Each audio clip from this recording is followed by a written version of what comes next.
पालकांनी आपण आवर्जून दिलं पाहिजे।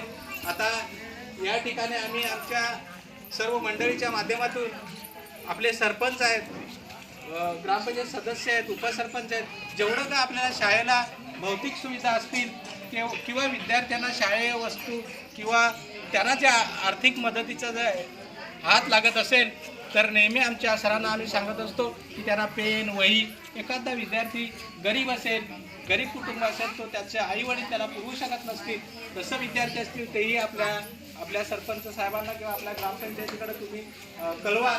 त्यांना आपण जे काय शाळेय उपयोगी वस्तू देता येतील ते आपण नक्कीच प्रयत्न करू। या ठिकाणी आपल्याला आता आपण बघतो ते शाळेची डिझाईन चांगल्या प्रकारे सरांनी केलेली आहे। स्वतः आपण बघितलं तर सावित्रीबाई फुले किंवा असे वेगवेगळ्या गडांची माहिती, तर याच्यातून विद्यार्थी आपलं शिकत असतात। म्हणजे मुळातच सांगायचं काय तर या शिक्षक या ठिकाणी जे आहेत त्यांना चांगल्या प्रकारे आवड आहे आणि आपले विद्यार्थी घडवण्याचा प्रयत्न करतात।